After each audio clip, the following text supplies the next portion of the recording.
你有冇呢種感覺咧？咁都係好似翻屋企嘅感覺咯。係咪啊？係啊翻屋企嘅感覺喎。我又問下你，因為年輕人好想知呢個問題。係你由0到100萬，你用咗幾耐時間做到咧？日啦嗰個話，哦，我哋大學之前已經做到50萬。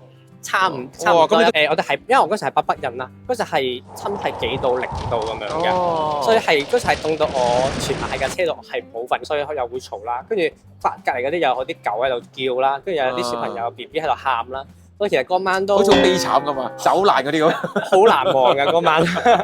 人生總會跌下坡，用溫暖的雙手驅走這風波。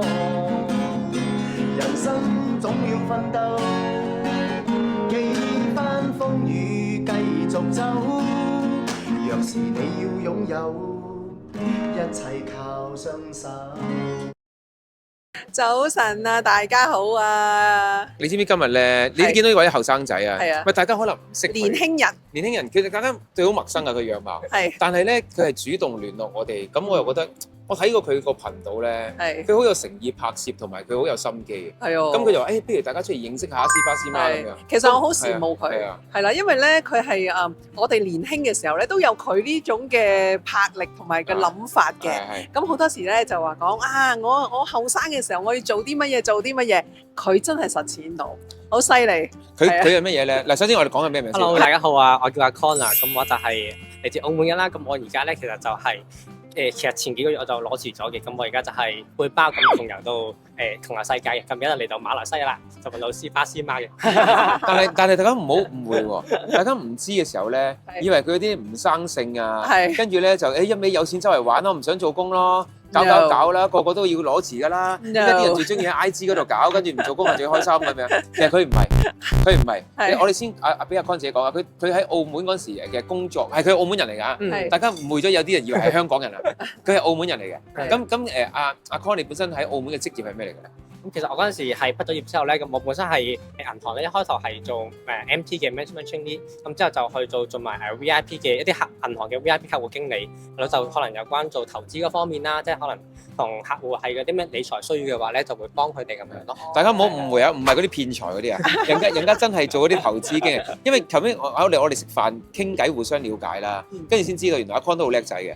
佢喺澳門讀書，跟住咧就考到香港嘅中文大學，咁喺嗰邊度咧就完成咗大學嘅即係學歷，係啊先再翻澳門嗰度冇做工啊。錯，你要喺澳門嗰度有攞到一個入到香港中文大學嘅資歷，即係一定好叻仔啦都。唔簡單啊！好彩好彩。嗰時競爭激唔激烈啊？香港咁樣入去大學咁樣嘅。其實都激烈嘅，我哋嗰陣時係要考啲嘅公開試啦，即係我哋呢邊可能考啲 A level 啊，即係 GC 考去，咁我哋就都可能佢要俾個 standard 比較高啦。咁嗰陣時就即係最尾嗰年啊，中六嗰年就係真係要好耐去到温書啦，温書就温書咯，就好彩咯。我睇佢都係一個好乖仔嘅人嚟，係啊，咁將來有機會可以combine我群隊入嚟 join 我哋，係佢除咗叻仔之後，就係乖仔係啦嚟嘅。其實阿 Con，嗯，我想問下你，當初點解有一個咁穩定嘅職業啦？咁你又會選擇去即係攞錢？當然依家好興嘅咁樣做嘅，但係點解你有咁嘅諗法同埋有咁嘅咩咧？其實我嗰陣時，因為我自己本身啦都係好中意去旅行嘅，係啦，跟住我就覺得即係趁而家後生啦，即係相對嚟講就冇咁多負擔，咁就不如先去咗先啦。因為我嗰時都諗過，如果我係繼續努力做嘢，即係可能做到30歲啊40歲，咁到時候可能我屋企要顧慮啦，阿爸爸媽媽要照顧啦，咁我係冇咁多嘅機會啦，可能甚至係冇嗰個勇氣咧，再出嚟自己咁嘅窮人咯。係，因為咧，我哋後生嘅時候咧，就喺度諗啦，我要孭住個背包，我要去邊度旅行，環遊世界咁樣，即係攞呢個經驗啦。咁但係咧，發覺真係嘅，你一到廿到尾啦，30啦，你就開始有負擔啦。同埋當你一唔小心結婚大肚之後咧，更加唔好啦，係即係呢個問題。唔係，我想話咧，其實你咁樣去做嘅時候，係因為你本身嘅性格係好中意即係outgoing嘅，即係你唔中意坐喺寫字樓嘅，定係點樣嘅咧？其實我自己嘅性格就係好中意新鮮嘢嘅，即係可能好中意 explore 嘅。但係你個樣又唔似你好乖乖仔嗰啲嘅喎。係咯，好乖乖仔嘅樣。係啦，但其實內心其實都係好中意周圍玩嘅，周圍去睇下咯。俾佢內心非常野性嘅。係啦，咁咪佢好叻㗎，因為我知道你有自己孭背包去過尼泊爾係咪？係啦係啦。仲有去過咩地方啊？其實我由攞住開始咧，其實都去過幾個國家嘅，咁就有泰國啊、越南、柬埔寨、尼泊爾、印度、馬爾代夫、斯里蘭卡。馬爾代夫你都去埋原來。係啊，因為其實我本身係冇諗住去馬爾代夫㗎，但係因好為貴喎。係我就覺得好貴，因為我本身係窮遊啊嘛，咁我就馬爾代夫就冇諗住去嘅。係咯，但係因為我印度飛過馬爾代夫咧，個機票太平啦。係咩好近㗎？係啦，因為哦馬爾代夫就咁啱算，因為我嗰時係南印，所以就係隔離就已經係馬爾代夫。哦，跟住我朋友同我講話，喂，你唔去好嘥喎，係啊，即係嗱香港飛過去你又要轉機又好貴啊嘛，係咁不如係。咁我不如就咁就飛一飛過去咯。但嗰邊嘅使費都唔平係咪？聽啲朋友講，我有朋友喺嗰度做啲木業嗰啲嘢嘅，佢話唔平嗰邊都係咪？係其實嗰邊都唔平，不過我嗰陣時都係算係窮遊咯，咁我就自己玩咁樣。係啦，不過我自己就盡量就壓低消費嘅，咁我嗰陣時5日啦，去到5日，咁年頭所以大概係4000零蚊港幣咁。咁咪抵玩喎你咁咪抵喎我就窮遊啊嘛4000幾蚊玩到馬爾代夫，你哋少介紹下係啊係唔係？所以我就去啦，決定去。唔係，大家如果有興趣想了解下阿 Con 咧，佢都有一個YouTube 頻道。其實佢仲有幾個平台嘅，YouTube 頻道係佢其中一個啦。因為其實我知道佢賺取旅費就靠佢其實以前做投資嘅經驗啦，再加埋佢自己平台嘅分享，佢自己嘅生活啊、旅遊啊嘅一切，咁去少少叫津貼佢自己啦。咁跟住咧，你哋可以參考下以下嗰啲 link，我哋而家擺條 link 落去。咁咧就係係啦，咁就睇下阿 Con 嘅 YouTube 平台啊 ，subscribe 下佢啦，咁樣好嘛？係啦。記得訂閱、like 同埋分享我哋嘅頻道俾大家啊！咁問到呢度，我想問下你咧，咁點解你會選擇到今次呢一個站頭去到馬來西亞咧？又遇到我哋咧？又係啦，係啦，其實本身咧，我係諗住係玩亞洲東南亞咁樣先嘅，跟住咁啱先我又有個朋友喺馬來西亞呢度，跟住話你玩完成個南亞，咁不如過嚟馬來西亞啦，因為大家都知道其實南亞嘅嘢食咧係有嘅，但係咧佢哋啲嘢食就冇咁多樣化啦，同埋就可能冇咁啱我哋口味。但係馬來西亞呢度咧就真係好多元化好多好嘢食，係咪覺得你遲咗咧？太感動啦！你呢係咪度？即係你覺得佢價錢又唔貴，跟住味道又夠古早味，跟選擇又好多。係啦，你有冇呢種感覺咧？係咁都係好似翻屋企嘅感覺咯。係咪啊？係啊翻屋企嘅感覺喂。因為我嗰陣時係即係我第一晚啦，啱啱由斯里蘭卡飛到嚟吉隆坡，跟住我係見到我住宿咧樓下有間嘅糖水鋪係豆腐花，我即刻衝入去，因為我係幾個月都冇食過豆腐花。哦，因為你喺斯里蘭卡嗰啲地方係唔啱食，有時有啲嘢係咪咁啊？係啊，嗰啲就唔啱我哋食咯，因為我自己又特別又唔好食辣咧，變咗佢哋印度啊、斯里蘭卡嗰啲就好多時都係辣嘢，所以變咗就唔係太習慣咯。但係嚟到呢度就哇，因為太開心。阿 Con 咧就租咗一個招拉嘅 Airbnb 住，係啦咁招拉係我哋其中一個馬來西亞 KL 最大嘅華人區，所以嗰度好多嘢食嘅，好方便嘅。其實咧，馬來西亞有個好處就係你唔食得辣，你可以食其他嘢，嗯都有好多嘢俾你去揀嘅，係嘛？你或者你有時我唔食得咁辣，哇！你叫少辣咧，咁佢都可以做到喎。咁點解馬來西亞咁大，你揾到我哋呢個咁卑微嘅頻道啊，斯巴斯媽嚟到聯絡我哋咧？點解？係咪卑微頻道都唔知幾受歡迎啊？因為其實嗰陣時咧就係即係多得你哋拍咁多片啦，即係每日都 upload 啲片，跟住我有個馬來西亞嘅朋友咧就已經同我講：喂，嚟到呢度咁咪要推介我啦，就有你哋個頻道喺度啦，就好多時分享呢啲馬來西亞嘅生活化啦，咁就對我嚟講，即係可能呢度可以了解多啲馬來西亞有啲咩好玩啊，有啲咩好嘢食，所以就揾到你哋啦，多謝你哋嘅應承。啱好啦。係啊其實我哋識到個朋友冇相干嘅，係啊因為我相信你嚟完一次馬來西亞咧，你唔會嚟一次嘅。係啊你將來有機會嚟可以揾我哋，因為同埋你嚟到呢度有咩唔識啊、唔了解，你揾我哋都可以幫下你啦。因為咧，我哋發覺㗎啦，好多人咧嚟咗一次馬來西亞之後咧，哇！真係哇，係多嘢玩到咧，係根本一次嘅旅行啊，一次嘅旅程係玩唔晒嘅。好似我哋4年啦，都仍然有啲地方未去過。係啊，所以咧，你呢個係有好多 surprise 俾到你嘅，所以咧，你肯定咧好快就會嚟下一次㗎啦。喂，我想問啲實際啲嘅問題啊，Con。你因為嗱，我見到你好巴閉嘅，你用咗幾耐時間咧，儲咗100萬咧嚟到，跟住先至攞錢嘅。你用咩？你係騙啲客戶錢啊，定係點樣？咁快時間搞到100萬出嚟咧？咁其實我由細到大都好儲錢嘅，係啦，所以就我哋幾多歲可以儲錢啊？咁啊，利是錢可以儲嘅。利是錢係利是錢啊，即係以前有成績好嘅時候，可能有啲嘅獎學金啦，咁其實我差唔多全部都儲晒佢嘅。哇！細佬你快啲啊！細佬你真係要聽下。儲獎學金添啊，老母！係做學生嘅時候啦，咁我就出去做 part time 嘅。我哋有做埋 part time 添嘅。係 part time 啊 ，intern 啊，因為其實 part time 我都試過喺啲canteen度做過侍應啦，咁 intern 試過喺啲公司去做 finance intern 啦，咁就係各種夾埋埋啊，跟住自己又去學投資啊，咁就慢慢積累翻嚟。咁我又問下你，因為年輕人好想知呢個問題。係你由0到100萬，你唔好計你嗰啲濕濕碎去湊嗰啲啊，即係你嘅大嚿快滾嗰啲啊，你用咗幾耐時間做到咧？咁其實我自己出嚟做嘢，即係大學畢業之前啦，其實我差唔多已經係去到一半嘅啦嗰個位，哦，我已經我哋大學之前已經儲到50萬，差唔哇！多。咁你都儲得好快，關唔關政府澳門成日派錢事咧？呢個一定有嘅，係啦，即係要多謝香港，都係多謝澳門政府。因為呢個差唔多即係由細到大，我啲錢都即係佢派嗰啲啦，咁我都會儲晒落銀行咁樣先。因為澳門每年都派1萬蚊嘅，係咪？係啦係啦，一次定2次啊？一次嘅啫，係啦，哦以前好似係6000嘅，跟住慢慢加1萬咯，咁就永久居民咁樣。其實香港政府可以考慮下學澳門啊。大家可以儲錢嘅，咁之後咧，之後就靠投資啦。係呢個靠投資同埋儲錢咯，因為我即係其實我好搞笑嘅，因為我就即係做嘢之前啦，即係正職之前啦，咁其實我都有規劃到，即係我收到錢之後我要點樣分咯。因為我自己嘅分咧就係即係可能7:2:1咁樣嘅，即係可能70%啦，咁我就會儲起佢嘅。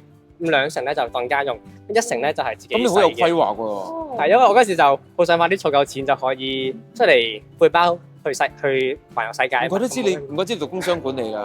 你真係工商管理你自己喎。啊，真係好犀利喎！佢得1%，10%自己用喎。係啊，我而家想俾你等陣先啦。我想俾個鏡頭細佬睇下，你慚唔慚愧啊？真係。少少，其實佢喺度㗎，唔好以為佢唔喺度。係咁樣。佢會洗晒。佢會使晒。不過唔係細佬都怪，近排開始做片揾錢。咁你都未答我喎？你講幾耐儲咧？後尾跟住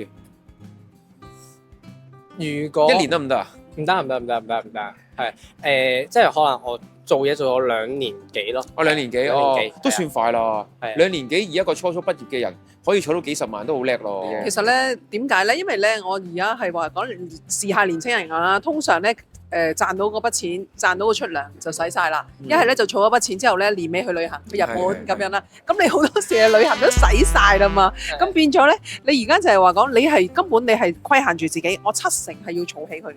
係啦，我即係用咧，即係用10%，好犀利啊！呢一下真係。呢個真係唔簡單啊！係啊。我問你啦，你點樣做到自己咁自律嘅咧？你憑咩信念搞到咁自律？因為我真係好想去環遊世界，所以就好強呢個嘅目標。係啊，咁嗰陣時你讀書喺香港啊嘛，嗯咁你喺香港住過幾年啦？嗯你咁你嗰陣時有冇旅遊香港，或者淨係喺香港點樣生活嘅咧？又咁香港咧，其實我嗰陣時就住喺中大嘅宿舍嘅。咁你話出去嘅話咧，有時會出啦，但係就唔會成日出去，因為我自己覺得香港就啲商場啊啲地方就好多人好逼啦，咁就比較少出去啦。即係最多時可能會出去行下山啊，或者去下離島咁樣咯，就會比較多。咁我想問下你，如果咁樣，即係你自己住咗幾年啦？嗯個個對香港有啲嘢好讚賞嘅，即係又好繁榮啊、好靚啊等等啦，消費又貴啊高啦嚇，又逼傑又壓力啦。以你自己個人睇法，住咗幾年，你對香港有咩觀感睇法？有好有唔好係點睇法？我第一次過去我就覺得係啲人好勁啦，即係競爭力好強嘅。好強啊！係，我覺得競爭力好強。競爭力好強，即係意思係話即係好麻煩啦，定係即係話好惡劣咧，定係好 mean 啦咁？即係競爭力好強咩意思咧？即係我覺得佢哋一特別入到大學之後咧，我見到係好叻嘅佢哋，即係轉數啊、諗嘢好快啊，即係外語啊、即係英文啊嗰啲都好勁嘅。咁係嗰時我係入到大學對香港嗰個印象咁樣咯。係啦，不過如果你話即係可能相對冇咁好嘅話，就我會覺得係即係相對比較逼少少咯。你咁係冇辦逼法，傑啊係因為好逼係傑，所以逼傑啊你個生活壓力大，咁你咪逼到個人好轉數快咯，轉數慢啲都唔得咯。但係你係個因果關係。你覺得住逼唔逼啊？你覺得住你自己住嘅地方逼唔逼？因為我住宿舍都還 OK 嘅，係因為中大佢個校園都比較大啦，咁相對都 OK 嘅，都比較舒服嘅。就始終香港就比澳門嚟講就比較逼傑啲啦，澳門係反而好啲㗎啦，係咪咧？我覺得係居住環境嗰方面就應該會好少少。反而澳門係細啲喎，係澳門係細啲嘅，但係你居住環境永遠好啲嘅，因為你人我頭先聽你講人口得嗰60萬係咪？而係啊家60萬左右。咁但係香港成800萬或者咩？咁所以爭好多倍，所以點解係咁嘅情況係？雖然澳門係比較細啲個地方，但係你嘅人口密度唔同啦咁樣。但係我哋嗰邊咧，相對嚟講就比較少可能出現啲劏房嘅情況咯，所以相對嚟講，我覺得我哋嘅居住環境就可能會好少少咯，即係未去到咁誇張。咁你我睇你都係，因為你畢咗業，你都係選擇喺澳門度工作啊嘛，所以我覺得以你嚟講，你都會覺得澳門比較吸引你多啲啦，咁樣係咪咁咧？其實咧，我本身由我大一到大三啦，我都係大四都留翻喺香港嘅，係啊。但因為我嗰時即係對於我哋學生嚟講啦，即係我嚟讀夠4年，跟住可能再喺香港做多3年，咁就可能申請個永久嘅香港身份證嘅，係啦。咁我嗰時都有諗過去做呢樣嘢，但係咁啱先我大4嗰年咧就開始撞正一啲嘅社會運動啦，同埋有疫情爆發啦，係啦，所以就變咗我嗰段時間就其實都好混亂嘅，究竟我應該留喺香港啦，定係翻嚟澳門？有一次我差唔多畢咗業，跟住我翻咗嚟澳門之後啦，我諗住再翻去香港揾工嘅，跟住就爆疫情啦。哦，嗰陣時就係啱啱好 COVID-19嘅時候啦。係啦，哦，所以就變咗我就好難再翻去香港，跟住為咗個面試翻去香港咁樣隔離，跟住又翻嚟，又覺得就好麻煩。咁但係咁又咁講喎，你翻澳門又容易揾工咩？嗰陣時都艱難㗎，一樣㗎喎。澳門我自己覺得有相對 OK 啲嘅，因為香港我真係覺得太多勁人啦，即係好多時我 apply 啲 job 啦，即係可能40-50份啦，都唔會有好多份有回應咯。呢個唔關事，你唔好對自己失去信心，係因為其實有好多外國咪真係嘅，有好多外國嘅朋友或者乜嘢咧都會嚟爭嗰份工啊。佢唔係得香港啊，即係譬如係美國啊、英國啊，因為佢哋個個睇到香港嗰個人工高啊，佢都會過嚟爭啊。唔係因為你嘅競爭力低，係太多人爭㗎嘛，但係係啊。同埋啱啱好你嗰段時間咧係有疫情嘅時間，有啲公司咧佢真係咧減低咗請人嘅位置嘅，咁可能佢 cut 人手，咁咪變咗你個請人咪變咗人競爭性又大啲咯。嗱，有一個好實際嘅生活嘅上嘅問題想問你，因為你咁樣拋低咗。即係屋企大，我知你有個家姐啦，咁啊大你2年，我好了解你開始好快速。咁咧大你2年，咁跟住你爹哋媽咪喺澳門嗰度啦，咁你無端端話要掉低嗰個公事包，又孭背囊咁走咗去，咁佢哋冇理由唔磨你㗎喎，佢哋冇理由咁容易接受㗎喎，即係咁講係咪先？你仲要走咗去唔係一段時間喎，你去一個地方幾個月嗰時嚟過每個地方咁樣係咯。其實我嗰時係因為我本身呢一個咧，即係背包咁樣環世界咧，都諗咗好耐嘅。咁我其實喺我真係實行之前2年到啦，咁我都有同屋企人講嘅。咁當然啦，佢哋好大都唔係好大反應，都係比較震驚嘅。但係係咪先？我停先，你一講嗰下佢咩反應？佢咩回答先？你講嚟聽下先。嗱，細佬即刻笑你啊，係咪先？真係我好想知呢一個，佢即刻點答你？佢係佢哋係呆咗嘅，真係呆咗嘅，完全係。哦，即係你咪食飯嗰時食下飯，突然間夾個叉燒嗰時同佢講定咩咁樣？係大家普通傾偈嘅時候，我爸爸媽媽我就諗住係即係2年之後啦，就有跟住就去攞錢，跟住就去背包環世界咁樣咯。係啊，佢哋一開頭係真係比較震驚嘅，比較呆咗嘅。但係可能經過呢2年啦，慢慢同佢哋潛移默化，慢慢同佢溝通嘅話咧，佢哋就慢慢會支持我呢個決定咯。係，因為我都佢哋習慣咗啫。係，所以大家要慢慢嚟。係啦，習慣咗啫。係咁樣做嘅時候，你點樣同佢 keep 住有冇點樣 contact 咧？你哋點樣即係用即係電話望住大家 video call 啊，定係點樣繼續 keep contact 咧？大家咁即係我而家出咗嚟自己旅行之後啦，咁我哋有時都會有 message 嘅，可能 WeChat 啊都會有聯絡嘅。咁我自己都會間唔中啦，有時間都會帶佢哋出嚟自由行啦。咁之前去過咗海南啊、清邁啊、泰國、曼谷都有嘅。佢跟埋你一齊去嘅。係啦，我就會帶佢哋自由行幾日咯。即係我係啱啱喺呢個地方啦，咁我就佢哋就飛過嚟，跟住我就帶佢玩幾日。咁啊乖喎，咁啊幾好。咁啊乖。咁你阿爸阿媽係有冇做工定係已經退咗休嘅？兩個都退咗休嘅，係啊，所以就咁退咗休其實應該跟你一齊去自由行喎，點解唔帶埋佢兩個去咧？又因為我自己有時就想即係可能試下自己去旅行嘅話咧，同埋。大家見我平時去咧都比較窮遊嘅，即係可能背包嗰啲辛苦啲係嘛？係啦，即係瞓青年旅社啊，或者瞓啲sleeping bus 咁樣咯。咁有時我就唔想太打擾到佢兩個啦。咁有時係去啲地方，即係可能而家係馬來西亞、泰國，就相對嚟講就繁榮啲同埋舒服啲嘅，我就去帶佢哋。哦，你可以帶佢哋嚟馬來西亞玩。咁你自己一個人咧，成日要做拍攝啦，好似你講話瞓青年旅社啊，甚至乎你去啲爬山，我見你行山嗰啲都有嘅，即係你。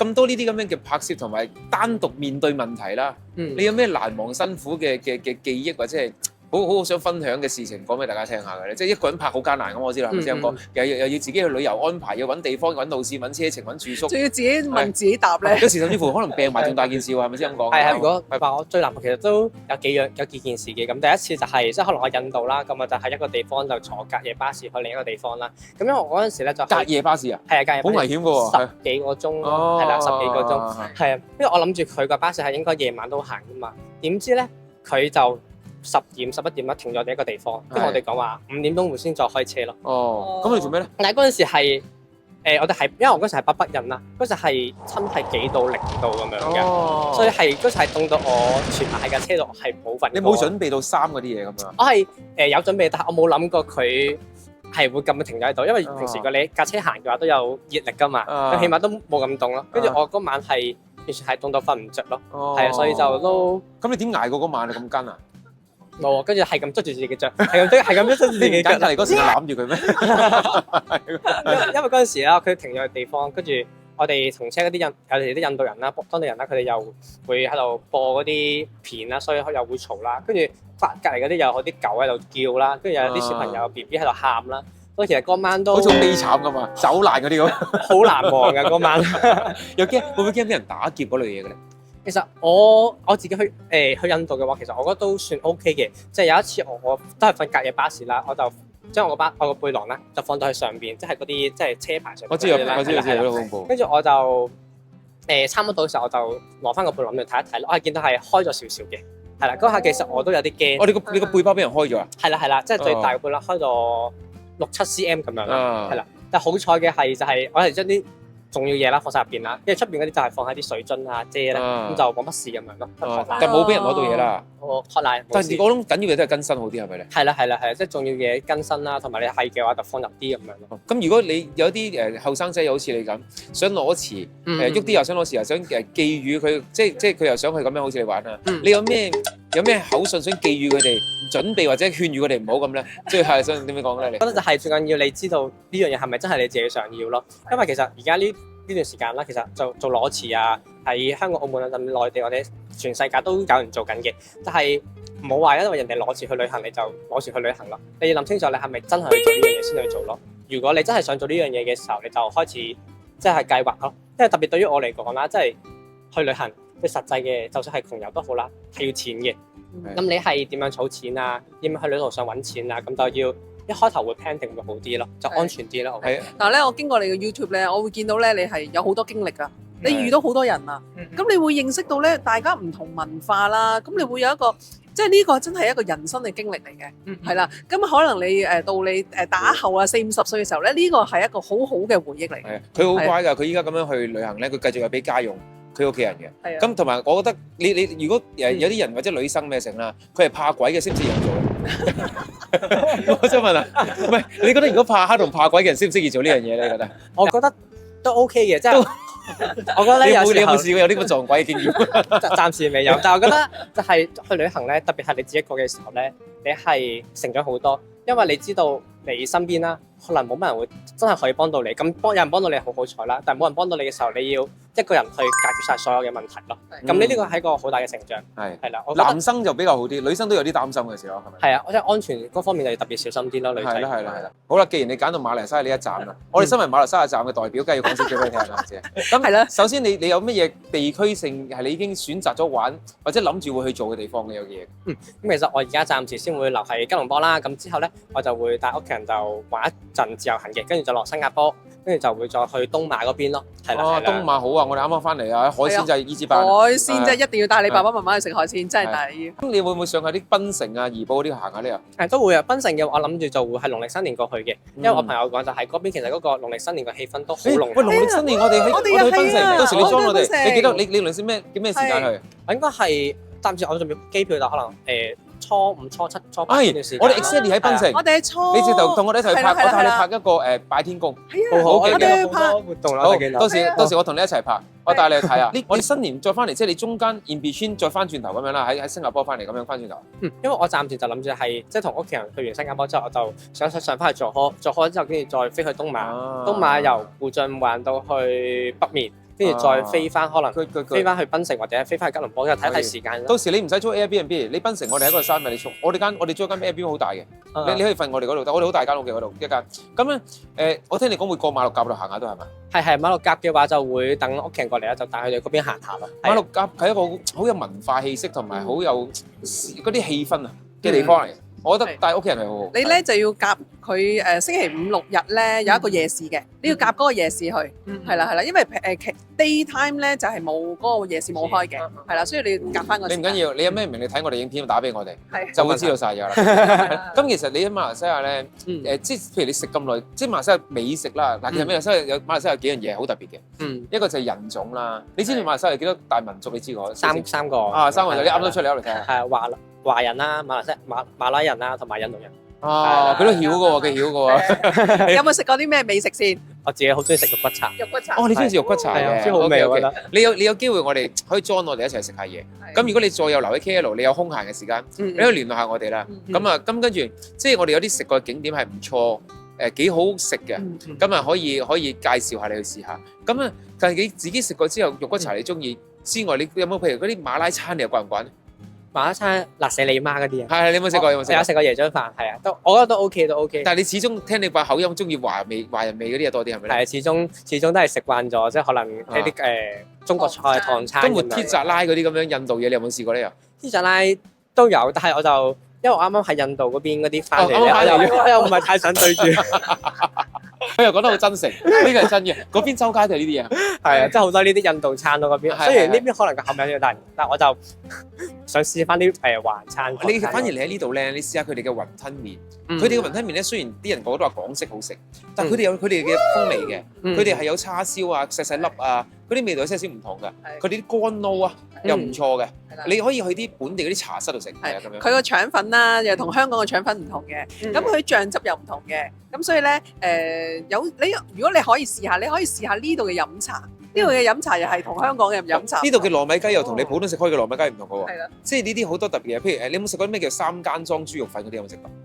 未。啊！呢個你試下，我哋可以有啲即係訪問後介紹一個我哋妹，我哋同事爹哋開嘅一個三間莊豬粉，好食嘅，真係好食嘅，可以試下。嗰啲藥材嘅三間莊嘅話，呢啲好多係本地先有嘅特色嘅嘢咧，你可以試下佢。咁想問下你咧，你見到馬來西亞人平時出入衣着咧，你覺得佢嘅衣着係屬於樸素啊、中等啊、豪華啊，定係高尚啊？你用咩等級嚟？你去咁多地方，你點樣睇佢哋嗰啲衣着出入？佢哋嗰啲品味或者衣着係點樣？你點睇嘅其實？我覺得比較樸素啊，係比較樸素樸素少少咯。同埋就係大家即係可能東南亞啲地方咧，即係又熱啦，成日落雨啦，即係大家可能着咧真係特別鞋嘅話，你可能着拖鞋啊，係啦，係嘛，就好方便好舒服。你覺得好中意着拖鞋嘅佢就？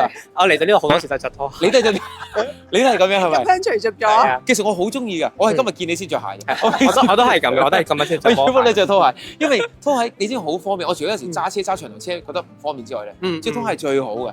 因為佢又唔使着襪啊嘛，係啊，我除咗做運動之外咧，我都係着拖鞋。同埋佢啲翻佢哋成日都係短衫短褲。其實你發覺呢度係你冇乜機會見到人着長袖衫㗎。你澳門都係有四季㗎，係咪？係啊，澳門一樣都有四季。你知唔知如果你長期喺馬來西亞度生活咧，基本上係冇長袖衫呢回事嘅，知道冇？你會講如果你喺度生活，你會覺得好唔慣咧咁樣？我又好中意啊，因為我覺得喺呢度咧，我可以係即係咁樣短頭髮啦。我哋所見頹 T 一隻 T 恤啦、短褲啦、cat 拖就可以出去咯。係咯，好舒服，好方便。係啊，真係㗎！呢一樣嘢咧，就係我哋會覺得哇，好 casual 啊！即係，踢住對拖鞋就行啦咁樣，即係唔需要話講我諗下我着咩衫先㗎嘛，係嘛？咁但係你依家冇揸車嘛喺度？咁你已經係用呢樣嘅交通工具啦，又或者叫 Grab 嗰類啦。你習唔習慣咗？你覺得點咧？你覺得如何咧？其實我覺得馬來西亞吉隆坡嘅交通就即係要坦白講改善空間。